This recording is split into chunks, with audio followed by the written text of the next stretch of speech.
নমস্কাৰ মই আজি নেপিয়াৰ ঘাঁহ কেনেকৈ ৰুব লাগে দেখুৱাবলৈ ওলাইছোঁ। এইটো আচলতে নেপিয়াৰৰ ফুল মেচিয়ৰ কাটিং হয়। এইটো শিপা থকা হয়। এনেকুৱা ধৰণৰ শিপা থকা ফুল মেচিয়ৰ কাটিং লগালে আচলতে মানে মৰাৰ চান্সটো একেবাৰে নাথাকে। এইটো মানে ডেমেজ একেবাৰে নহয়, গজালি ওলোৱাৰ চান্সটোই মানে বেছি থাকে। ইয়াতে মোৰ টোটেল 120টা কাটিং আছে। এইখিনি মই নিজৰ ঘৰৰে সঁচ ৰাখিছিলোঁ।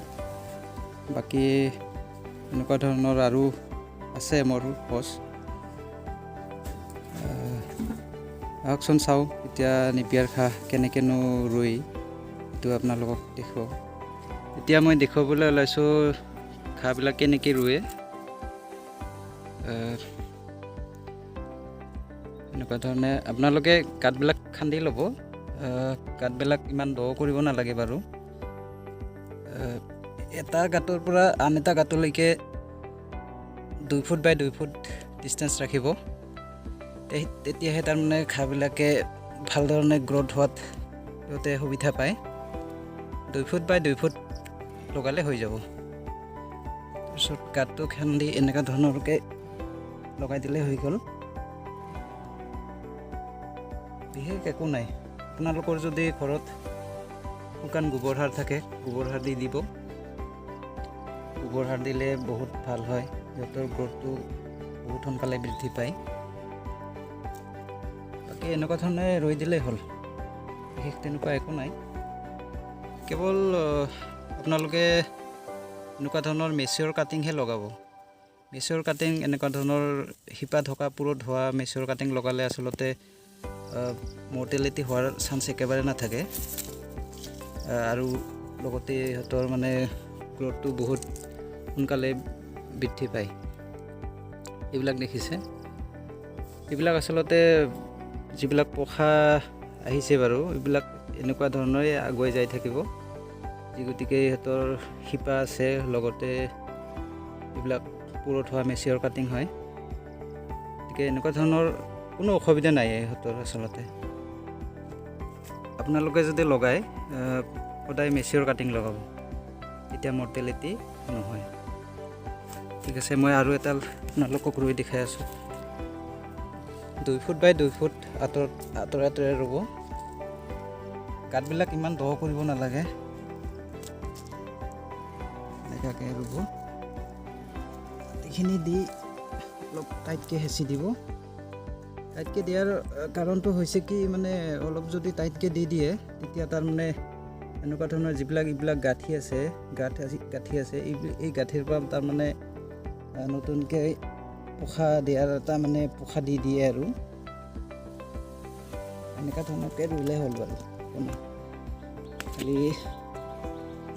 আপোনালোকৰ যদি থাকে গোবৰ সাৰ, শুকান গোবৰ সাৰ, সেইটো দিব। সেইটো দিলে আপোনালোকৰ ভাল হ'ব সোনকালে।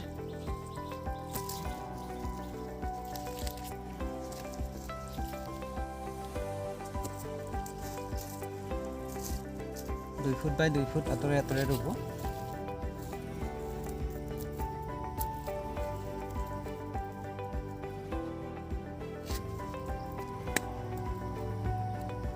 বাকী আৰু মই এতিয়া মোৰ আগতে ৰোৱা 1.5 মহীয়া ঘাঁহ আছে বাৰু, সেইখিনি আপোনালোকক মই দেখুৱাম।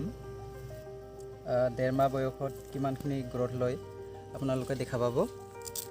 গতিকে ভিডিঅ'টো চাই থাকক। আৰু এয়া হৈছে মোৰ 1.5 মাহ হোৱা নেপিয়াৰ ঘাঁহখিনি।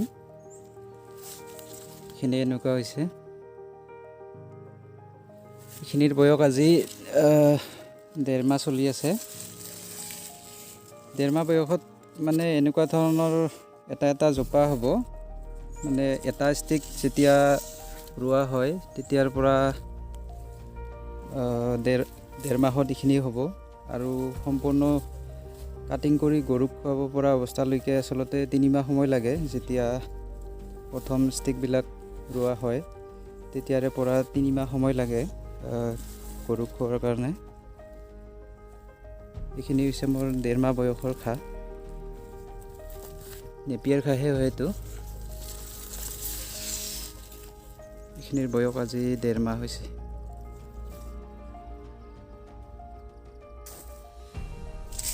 যিমান পাৰোঁ মোৰ গোবৰ সাৰে ব্যৱহাৰ কৰিছোঁ আৰু গোবৰ সাৰে যথেষ্ট মানে ভাল ৰিজাল্ট দিয়ে। মই আগতেও এনেকুৱা ধৰণৰ বহুত খেতি কৰিছিলোঁ, গোবৰ সাৰৰ পৰা বহুত ভাল ৰিজাল্ট পোৱা যায়। এইবিলাক আপোনালোকে দেখিব পাৰিছে। 1.5 মাহ বয়সত এইখিনি হৈছেগৈ। মোটামুটি ধৰক 3 ফুট বা 3.5 ফুট তেনেকুৱা পাইছেগৈ আৰু এতিয়া। আৰু 3 মাহ বয়সলৈকে এতিয়া 6 ফুট 7 ফুট হ'বগৈ।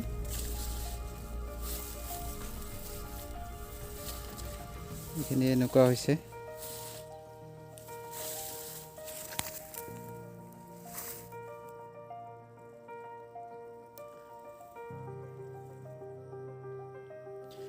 আপোনালোকেও যদি নেপিয়াৰ ঘাঁহৰ খেতি কৰিব বিচাৰে কৰিব পাৰে। এনেকুৱা ধৰণৰ এটা জোখ হ'ব। মাত্ৰ এটা ষ্টেক লগালে এনেকুৱা ধৰণৰ হ'ব। শিপা থকা লগালে আচলতে বহুতখিনি ভাল হয়। কোনো ধৰণৰ মৰ্টেলিটি হোৱাৰ চান্স নাথাকে আচলতে। তোৰ কাৰণে শিপা থকা সদায় মেচিয়ৰ কাটিংহে লগাব লাগে।